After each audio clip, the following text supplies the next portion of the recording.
ನಮಸ್ತೆ ಗೆಳೆಯರೆ, ನಿಮಗೆಲ್ಲ ಸಂಕ್ರಾಂತಿ ಹಬ್ಬದ ಶುಭಾಶಯಗಳು. ಈ ಲೈವ್ ಬರುವ ಉದ್ದೇಶ ಇಷ್ಟೇ.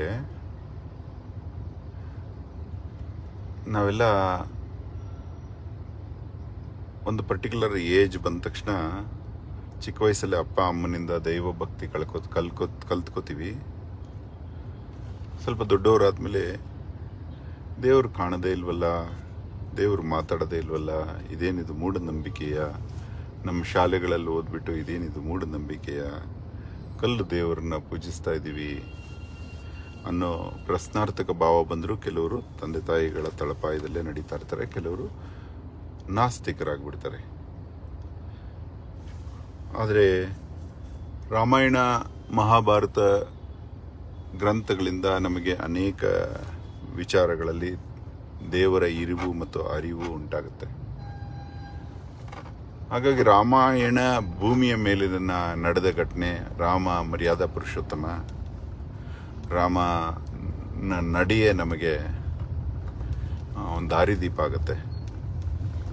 ಹಾಗಾಗಿ ರಾಮನನ್ನು ನಾವು ಆರಾಧಿಸ್ತೀವಿ. ಆದರೆ ಕೆಲವರು ಹೇಳ್ತಾರೆ, ಮನುಷ್ಯ ಆಗಿ ಹುಟ್ಟಿ ಬಂದ ರಾಮ ದೇವರು ಹಿಂಗಾಗ್ತಾರೆ ಅಂತ. ಯಾರೇ ಆಗಲಿ ದೇವ ನಡೆಯಲ್ಲಿ ನಡೆದಾಗ ದೈವ ಪುರುಷರಾಗ್ತಾರೆ. ಆದರೆ ದೇವ ಅಂದರೆ ನಿಮಗೆಲ್ಲ ಗೊತ್ತಿರಲಿ, ನಿರ್ಗುಣ ನಿರಾಕಾರ ಪರಬ್ರಹ್ಮ. ಅವನಿಗೆ ನಿಷ್ಕಲ, ಅವನಿಗೆ ರೂಪ ಇಲ್ಲ, ಬಣ್ಣ ಇಲ್ಲ, ವೇಗ ಇಲ್ಲ, ಹುಟ್ಟಿಲ್ಲ, ಸಾವಿಲ್ಲ, ಏನೂ ಇರೋದಿಲ್ಲ. ಅವನನ್ನು ಮುಟ್ಟಲಾಗೋದಿಲ್ಲ, ಅವನಿಗೆ ಶರೀರನೇ ಇಲ್ಲ. ಆದರೆ ರಾಮನಿಗೆ ಶರೀರ ಇತ್ತು. ಹಾಗಾಗಿ ದೇವಸ್ವರೂಪಿ ಮಾನವ ರೂಪದಲ್ಲಿ ಬಂದಾಗ ಆತನನ್ನು ದೈವಾರಾಧನೆ ಥರ ನಾವು ಆರಾಧಿಸ್ತೀವಿ. ಯಾಕಂದರೆ ಆತನಲ್ಲಿ ತಪ್ಪುಗಳಿರಲಿಲ್ಲ ಅಂತ. ಆತನ ನಡೆಯಲ್ಲಿ ನಾವು ಅನುಕರಿಸುವಂಥ ನಡೆ ಅಂತ. ಅದಕ್ಕಾಗಿ ನಾವು ರಾಮಕೋಟಿ ಬರಿತೀವಿ. ರಾಮನ ಕೋಟಿ ಬಾರಿ ಅವನ ಹೆಸರನ್ನು ಜಪ ಮಾಡಿ ಬರೆಯೋ ಥರ ಬುಕ್ಕಲ್ಲಿ ಬರಿತಾ ಇರ್ತೀವಿ. ರಾಮಕೋಟಿ ಬರೆದ್ರೆ ಒಳ್ಳೇದಾಗತ್ತೆ ಅಂತ ಅನೇಕರ ನಂಬಿಕೆ. ಆಕ್ಚುಲಿ ನಿಮಗೆ ಕರ್ನಾಟಕದವರಿಗೆ ಮಾತ್ರ ಈ ಸೌಭಾಗ್ಯ. ರಾಮನ ಹೆಸರು ಎಲ್ಲಿದೆ ತಿಳ್ಕೊಳ್ಳಿ. ರಾಮನ ಹೆಸರು ಮರದಲ್ಲಿದೆ. ಅದು ಕನ್ನಡದಲ್ಲಿ ಮಾತ್ರ.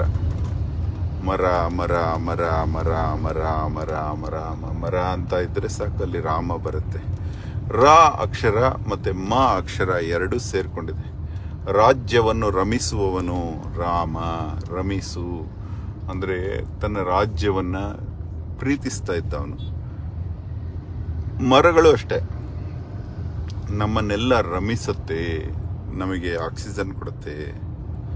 ಈ ರಾಮನ ಪ್ರತಿ ರೂಪಗಳಾದ ಮರಗಳನ್ನು ನಿಮ್ಮಲ್ಲೇ ರಾಮಕೋಟಿ ಹೇಗೆ ಬರೀಬೇಕು ಅಂತ ಹೇಳ್ಕೊಡ್ತೀನಿ. ನೀವು ನಿಮ್ಮ ಕಣ್ಣಿಗೆ ಕಾಣುವ ಯಾವುದಾದ್ರೂ ಒಂದು ಮರವನ್ನು ಕಾಪಾಡಿದ್ರೆ, ಅದರ ಮೈ ಮೇಲೆ ಹಾಕಿರೋ ಒಂದು ಪಾಂಪ್ಲೆಟ್ ತೆಗೆಯೋದಾಗ್ಲಿ, ಅದರ ಪ್ಲಿಂತ್, ಅದರ ಬುಡದಲ್ಲಿ ಪಾತಿ ಇಲ್ಲದೆ ಕಾಂಕ್ರೀಟ್ ಆಗಿದ್ರೆ ಅದನ್ನು ಬಿಡಿಸುವುದಾಗ್ಲಿ, ಕಷ್ಟದಲ್ಲಿರುವ ಮರಗಳಿಗೆ ರಾಡುಗಳು ಮಳೆಗಳು ಹೊಡೆದಿದ್ರೆ ಅವುಗಳಿಂದ ಅದನ್ನು ಬಿಡಿಸೋದಾಗ್ಲಿ, ಇವು ಮಾಡೋದ್ರಿಂದ ಆ ಮರ ಕಾಪಾಡಲ್ಪಡುತ್ತೆ. ಆ ಮರದಲ್ಲಿ ಎಷ್ಟು ಎಲೆಗಳಿದೆಯೋ ಅಷ್ಟು ರಾಮನಾಮ ಬರೆದಷ್ಟು ಪುಣ್ಯ ಬರುತ್ತೆ ನಿಮಗೆ. ಆದರೂ ನೀವೊಂದು ಕೋಟಿ ಮರನ ಕಾಪಾಡಿದ್ರೆ ಕೋಟಿ ರಾಮನಾಮ ಜಪಿಸಿದಷ್ಟು ಪುಣ್ಯ ಬರುತ್ತೆ. ಆದರೆ ಜಪಿಸಿದರೆ ಬಾಯಲ್ಲಿ 2 ತುಟಿ ಸೇರುತ್ತೆ, ಬರೆದ್ರೆ ಇಂಕು ಪೇಪರ್ ಮೇಲೆ ಬೀಳುತ್ತಷ್ಟೇ. ಆದರೆ ಮರವನ್ನು ಕಾಪಾಡಿದ್ರೆ ಉಸಿರು ನಮ್ಮೆಲ್ಲರ ಮೂಗಿಗೆ ಬೀಳುತ್ತೆ. ಆ ಉಸಿರಿಲ್ಲದೆ ಆಗುವ ಪರಿಸ್ಥಿತಿಯನ್ನು ತಪ್ಪಿಸುತ್ತೆ ಈ ರಾಮನಾಮ, ಈ ಮರನಾಮ, ರಾಮನಾಮ. ಹಾಗಾಗಿ ನೀವು ಒಂದೊಂದು ಮರನ ಕಾಪಾಡಿದ್ರೆ ಅದರಲ್ಲಿ ಎಷ್ಟು ಎಲೆಗಳಿದೆಯೋ ಅಷ್ಟು ರಾಮನಾಮ ಬರೆದಷ್ಟು ಪುಣ್ಯ ಬರುತ್ತೆ. ಈ ಮನವಿ ಮಾಡೋದಕ್ಕೆ ಈ ವಿಡಿಯೋ ಮಾಡ್ತಾ ಇರೋದು. ನೀವು ಆದಷ್ಟು ಕರ್ನಾಟಕದ ಮರಗಳನ್ನು ಕಾಪಾಡಿ. ಯಾರಾದರೂ ಕಡಿತಾ ಇದ್ರೆ ಅರಣ್ಯಾಧಿಕಾರಿಗಳಿಗೆ ಫೋನ್ ಮಾಡಿ. ಯಾರಾದರೂ ಕಡಿತಾ ಇದ್ರೆ ಅದನ್ನು ತಡೆದು ನಿಲ್ಲಿಸಿ. ಮರ ಎಲ್ಲರ ಸ್ವತ್ತು. ಅವ್ರ ಸೈಟಲ್ಲಿದ್ದರೂ ನೀವು ಕಡಿಯೋಕೆ ಬಿಡಬೇಡಿ. ಯಾರಿಗೂ ಹಕ್ಕಿಲ್ಲ ಜೀವಂತ ಮರಗಳನ್ನು ಕಡಿಯೋದಕ್ಕೆ. ಧೈರ್ಯವಾಗಿ ಲೀಗಲ್ ಆಗಿ ಎದೆ ಕೊಟ್ಟು ನಿಂತ್ಕೊಳ್ಳಿ, ಮರನ ಕಡಿಬೇಡಿ ಅಂತ. ಇಷ್ಟು ಮಾಡಿದ್ರೆ ಸಾಕು, ನೀವು ರಾಮಕೋಟಿ ಬರೆದ ಹಾಗೆ.